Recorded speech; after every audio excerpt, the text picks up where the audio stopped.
Hello there, Sev here from Motorhome Dealer Group, and welcome to this video guide on the Nord Elettronica NE274 control panel that you see here in front of me. Now, I believe there's a few different variations of this panel.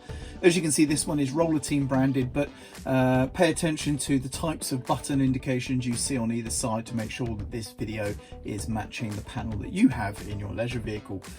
Now, this video guide is going to explain how to operate the control panel, what the different buttons do, and how to interpret the information it presents to us, so that by the end you'll feel comfortable using this control panel in your leisure vehicle. This video is not going to be covering any troubleshooting or problem solving, so if you are experiencing issues with your control panel, please seek the help of a technical professional or consult your instruction manuals. This video really is just a quick start guide to get you up and running using this control panel in your leisure vehicle. So let's get started. So let's start by talking about the control panel layout. And as you can see, we have a central display area here and then 4 buttons to either side for a total of 8. Now, these buttons aren't physical, mechanical buttons. They are an area marked out on the control panel surface that you touch in order to interact with the panel.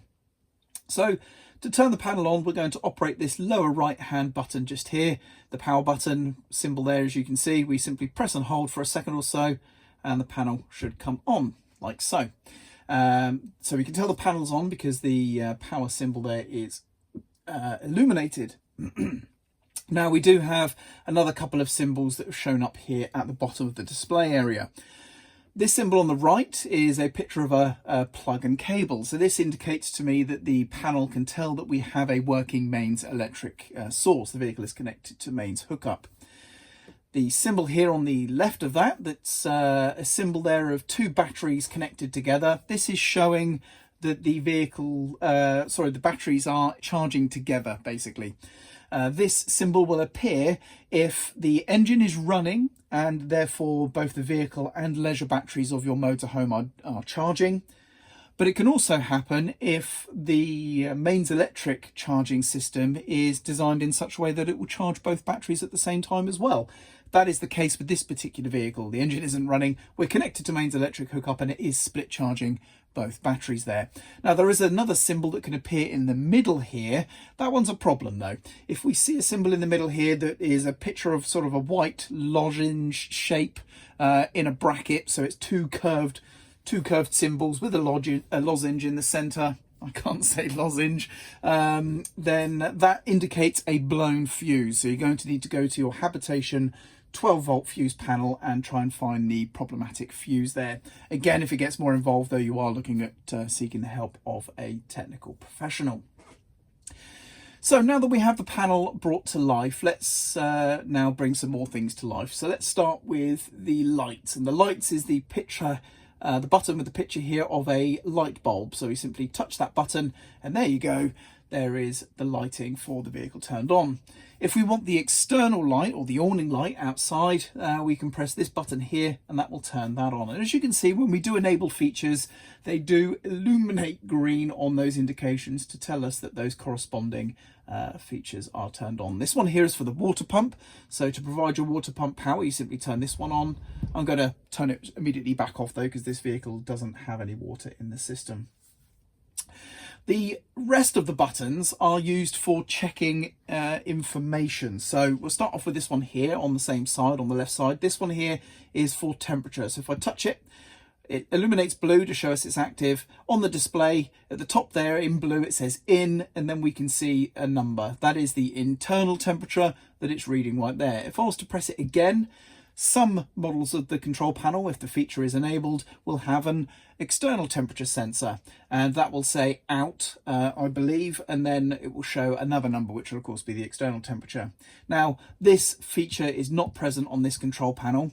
Some control panels where the feature is present but not enabled may show the word opt for optional there instead, but this one just simply doesn't do anything if I try and press it again.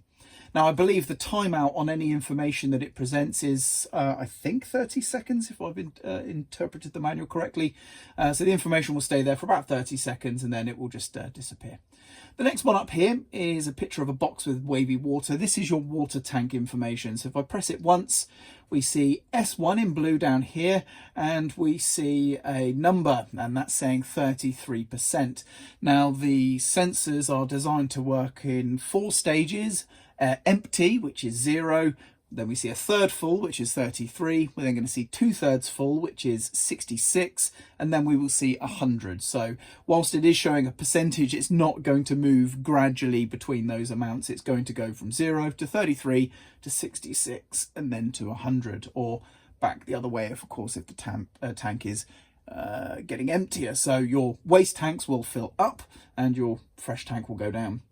So there, as you can see, it's timed out, but first press is going to show S1. That is your freshwater tank right there. Now, the next one is going to be, if I press it again, we're going to see R1, and this is the waste tank. And as you can see, that one is empty.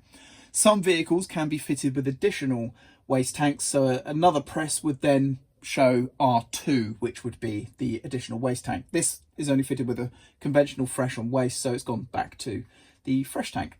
So simple as that. Each press is going to show you either the fresh or the waste tank capacity. Next up, we have batteries. The first one, B2, is your leisure battery or habitation battery. Picture of a motorhome or caravan body there. If I press, we're going to see the leisure battery symbol, so the same symbol there up the top here in blue, and then we see the leisure battery voltage. If I press again, we're going to see the estimated capacity as a percentage. However, because we are connected to mains and the battery is charging, we just get a reciprocating symbol here. If the battery wasn't charging, we would see a number of its estimated battery capacity remaining. And I would take that number with a little bit of a pinch of salt, of course, but that's useful there. Another press and we just go back to the voltage. So each press is going to cycle between the voltage and the estimated capacity. We get the same information for battery 1, which is the vehicle battery or the engine battery. And as you can see, we have a picture of a truck or a low sort of flatbed lorry type symbol here. If I press that, that illuminates. We get the same symbol in blue up here. We get the voltage, and likewise, we can also check the capacity, which again is charging. So we're just getting a reciprocating symbol to show the battery charging. And that's how we check the battery information. So that's how we would use the panel to sort of check those important things, turn on the lights and so on. So that's the sort of conventional use of the panel right there. Now, the panel can make some noise. It can alert you to some issues. Typically, they're going to be low battery levels or water levels that need your attention, such as an empty freshwater tank or a full waste tank, for example. So for the batteries, battery B1, the vehicle or car battery, if that has less than 11.8 volts, that will get an alarm. And the service battery or habitation battery, leisure battery, B2 there, that will give the same type of alert at 10.5 volts. So a lower voltage for the habitation battery, but 11.8 for the vehicle battery.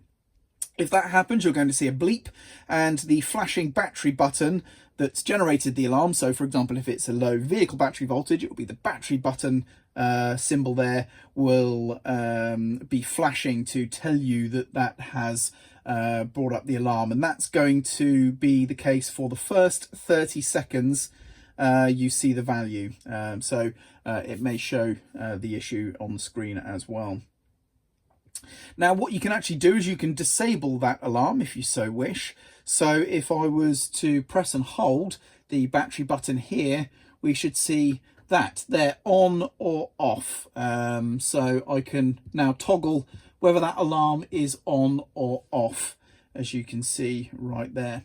And then we just simply leave the panel and that should set that. So if you wanted to turn that alarm off, for example, I would press and hold till we see the symbol here for the vehicle battery. I could turn that off and then just leave the panel for a few seconds. That has now disabled that battery alarm that I previously mentioned. So I don't recommend doing that, but that is how you would do it. I'm going to turn that back on for this vehicle though.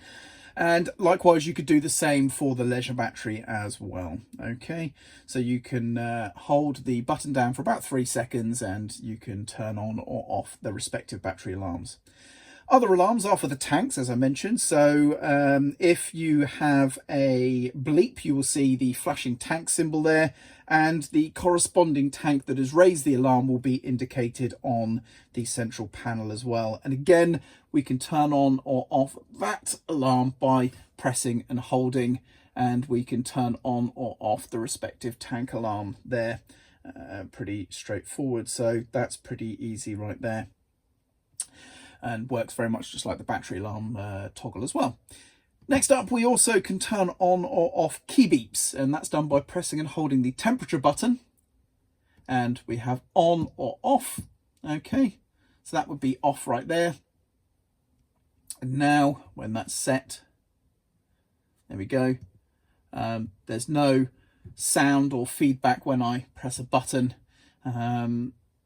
However, when I turn it back on, and I'm going to leave it just to set that, there is just on this particular panel, there is just a subtle little click noise that the panel makes. Some panels may give a bit more of an audible bleep though. So that's how you can, or that's the alarms that the panel can give you, and also how you can toggle those alarms on or off to your liking. I do recommend leaving the alarms on because they're very useful to know if you are having issues or something that needs your attention with your batteries or water tanks. But of course, if you did have a fault with a sensor that was constantly making an alarm go off, for example, in your water tanks, then yes, it could be handy to turn those off, and that's how you would do it. So let's show you how to turn the control panel off, and it's as simple as touching the power button, and it just says off, and then all the lights go out.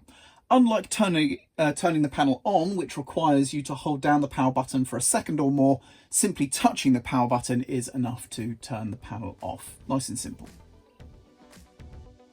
So there we go, that's how to use the Nord Elettronica NE274 control panel. I hope you found this video useful. I'm Sev, and thank you very much for watching.